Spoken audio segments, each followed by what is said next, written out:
In 1911, the Austrian artist Egon Schiele, then aged 21, met 17-year-old Wally Neuzil, who then lived with him in Vienna and was to become his lover, muse and model for some of his most striking paintings.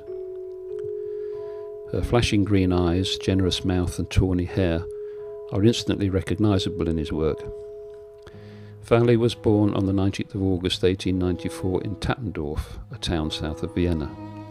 She was the daughter of a day labourer and a Bohemian schoolteacher who had died young, an event which forced the family to move into the capital to seek work. Very little else is known of her except that she had previously modelled for painter Gustav Klimt and might even have become a prostitute to make ends meet.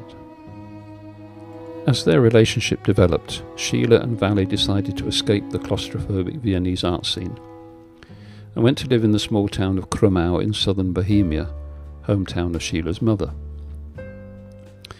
Despite Schiele's family connections in Krumau, and although Wally and he lived separately, the town's residents soon strongly disapproved of their lifestyle, including Schiele's alleged employment of the town's teenage girls as models. When he was observed drawing a nude model in his garden, the outcry was such that they were forced to move on. Ironically, 100 years later, attitudes have changed, and Krumau now has a museum dedicated to Schiele's work. Together they moved to Neulengbach near Vienna.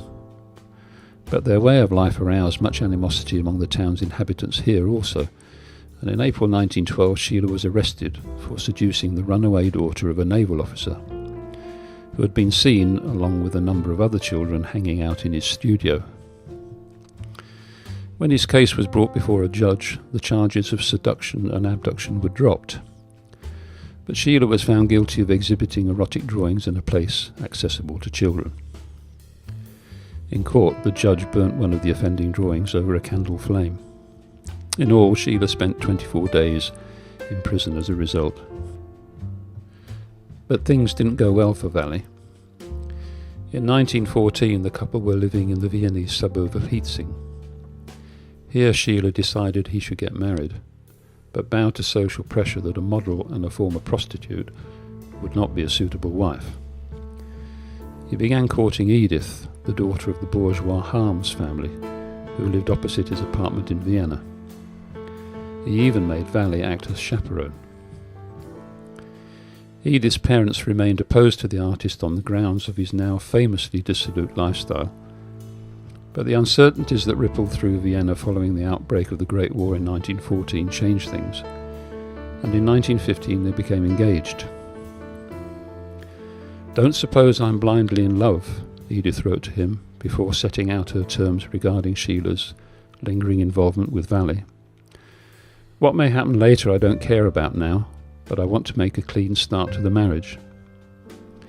Edith understandably demanded that Schiele end his relationship with Wally. It is said that in their final conversation, held at a Viennese coffee house, the Eichberger, Schiele suggested to Wally that they take a vacation together at least once a year. This was unacceptable to both women. Wally left Schiele immediately and never saw him again. She thereafter attempted a fresh start at life, training as a nurse with the Red Cross. Wally left Vienna in 1917 to work in Split, in what we know now as Croatia, where she died of scarlet fever, caught from one of her patients on Christmas Day of the same year. She was just 23 years old. Schiele died 3 years after his breakup with Wally on the 31st of October 1918 in the Spanish influenza epidemic, which 3 days earlier had killed Edith and their unborn child. But for all her rather short, sad life, Wally Neuzil will always be remembered as the model in some of the world's greatest expressionist paintings.